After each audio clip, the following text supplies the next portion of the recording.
কিছুক্ষণ অপেক্ষা করতে বলায় পোস্ট অফিসের সরকারি কর্মচারীকে গালি দিয়ে আবারও জাত চেনালেন সঙ্গীত শিল্পী রূপঙ্কর বাগচি।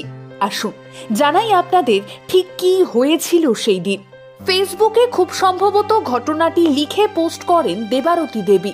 তার পোস্ট অনুযায়ী যা বোঝা যায় তা হলো, পেশায় গায়ক রূপঙ্কর বাগচি এবং তার স্ত্রী চৈতালি লাহিড়ী পোস্ট অফিসে আসেন আধার কার্ডের কিছু কাজ করাতে। প্রথমে সকাল 12:30 নাগাদ রূপঙ্কর বাগচির স্ত্রী চৈতালি লাহিড়ী পোস্ট অফিসে আসেন আর এসেই আধার নথিভুক্তিকরণের দায়িত্বে থাকা কর্মীকে নিজের পরিচয় দেন। বলেন তিনি রাজ্য সরকারের মহিলা সুরক্ষা দপ্তর থেকে এসেছেন এবং এও বলেন তক্ষুনি কাজটি করে দিতে হবে। এই কথা বলার পর আধার কর্মী বলেন তিনি করে দেবেন, তবে আগে যারা সেই সকাল থেকে লাইনে দাঁড়িয়ে রয়েছেন তাদের হয়ে গেলে তারপর। এ কথা কারোরই অজানা নয়, আধার কার্ডের কাজ করানোর জন্যে প্রায় প্রত্যেক দিনই পোস্ট অফিসে শয়ে শয়ে লোক লাইন দিয়ে থাকেন সেই সকাল থেকে। দূর দূরান্ত থেকে মানুষজন সারাদিন লাইন দিয়ে আধারের কাজ করার। খুব সাধারণভাবেই সেই অফিসের কর্মী লাইনের সকাল থেকে দাঁড়িয়ে থাকা মানুষদের কাজ করা হয়ে গেলে চৈতালি লাহিড়ীর কাজ করে দেবে বলেই জানান। চৈতালি দেবীকে সেই কর্মী ভালোভাবে বুঝিয়েও বলেন, তবে তাতে বিশেষ কোনো লাভ হয় না। তিনি বারংবার নিজেকে একজন সেলিব্রিটি মানুষের স্ত্রী এই হিসেবেই পরিচয় দিতে শুরু করেন। সেই কর্মী এও জানিয়ে দেন এই অবস্থায় কোনো মতেই কোনো মানুষকেই আলাদা পরিচয়ের জন্যে সেই সকাল থেকে লাইন দিয়ে দাঁড়িয়ে থাকা সাধারণ মানুষের আগে সার্ভিস দেওয়া সম্ভব নয়। কিন্তু বুঝিয়ে বলার পরও চৈতালি দেবী রীতিমতো পাওয়ারফুল শিল্পী পত্নী সুলভ আচরণ শুরু করেন এবং নিজেই বলেন লাইনে দাঁড়াতে তিনি পারবেন না, দুপুর 1:30টার সময় ফের আসবেন। দুপুর 1:30টায় স্ত্রী চৈতালির সঙ্গে রূপঙ্কর বাবুও আসেন। সকালের তুলনায় তখন ভিড় অনেকটাই কম ছিল।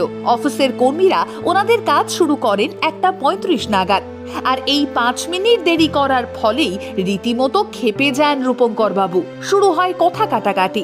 ওনার স্ত্রী চৈতালি দেবী অফিস কর্মীদের উদ্দেশ্যে বলেন, মুড়ি মুড়কি এক করলে চলবে না, বুঝতে হবে কাকে আগে করতে হবে। অর্থাৎ রূপঙ্কর বাবু এবং তার স্ত্রী দামি মুরগি, আর সকাল থেকে লাইন দিয়ে দাঁড়িয়ে থাকা ওই সাধারণ মানুষগুলো সস্তার মুড়ি। কথা কাটাকাটি শুরু হতেই পোস্ট অফিসের অন্যান্য কর্মীরা ছুটে আসেন। শিল্পী রূপঙ্কর বাগচি এবং তার স্ত্রীকে বোঝানো হয়। কর্মীরা বলেন আপনারা ভিড় কমে গেলে বিকেলের দিকে আসতেন, শেষ বেলার দিকে আপনাদের সময় করে দেওয়া হতো। কিন্তু জনপ্রিয় গায়ক রূপঙ্কর বাগচি এটা ভুলে গেলেন যে তিনি একটি সরকারি অফিসে সেই অফিসের একজন কর্তব্যরত সরকারি কর্মচারীর সঙ্গে কথা বলছেন। পোস্ট অফিসের সেই কর্মীর উদ্দেশ্যে তিনি বললেন কিউ। এরপরই অফিসের কর্মীরা শিল্পী রূপঙ্কর বাগচির এমন শব্দ ব্যবহারের প্রতিবাদ করেন। এরপর রূপঙ্কর বাবু এবং তাঁর স্ত্রী চৈতালি দেবী সেই জায়গা থেকে বেরিয়ে যান। আর এই পুরো ঘটনাটির কিছু অংশ ভিডিও হিসেবে পোস্ট করেন দেবারতী নামে সেই অফিসের কর্মী। সাধারণ মানুষ কমেন্ট বক্স জুড়ে শিল্পী রূপঙ্কর বাগচি এবং তাঁর স্ত্রীর বিরুদ্ধে ক্ষোভে ফেটে পড়েন। নেটিজেনদের মধ্যে একজন বলেন আইন মতো ব্যবস্থা নেওয়া উচিত। গান গেয়েছে বলে মাথা কিনে নিয়েছে যে সরকারি কর্মীদের সঙ্গে খারাপ ব্যবহার করবে। আরেকজন বলেন এবার থেকে যতই পাওয়ারফুল ব্যক্তি হোক বা সেলিব্রিটি হোক না কেন, সরকারি সুযোগ সুবিধে নিতে হলে লাইনে দাঁড়িয়ে নিতে হবে, আর 5টা মানুষের মতোই। এটা ওদের মগজে ভালো করে ঢুকিয়ে দিতে হবে। আবার অনেকেই বলেছেন এদের থেকে আমাদের অফিসে আধারের জন্য আসা অর্থশিক্ষিত আর্থিকভাবে দুর্বল মানুষগুলো অনেক বেশি দামি। কি উদ্ধত আচরণ ওনাদের। সরকারি কর্মচারী ভদ্রমহিলা ভুলে গিয়েছিলেন যে পাবলিক প্লেসে হুজ্জুতি করা ওনার কন্ডাক্ট রুলসের বিরোধী।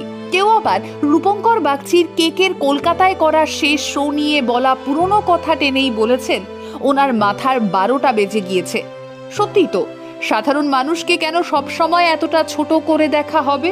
আজ রূপঙ্কর বাগচি শিল্পী হিসেবে যতটুকু নাম করেছেন তা শুধুই তার প্রতিভার জন্যে নয়, তার জন্যে যথেষ্ট কন্ট্রিবিউশন রয়েছে ওই লাইনে দাঁড়িয়ে থাকা সাধারণ মানুষগুলোরও। মানুষের ব্যবহারই মানুষের আসল পরিচয়, আর বারংবার সেই পরিচয়ই বোধহয় দিয়ে যাচ্ছেন রূপঙ্কর বাবু। আচ্ছা, সাধারণ মানুষকে যিনি ভালো চোখে দেখেন না তিনি কি সত্যিই ভালো শিল্পী হতে পারেন?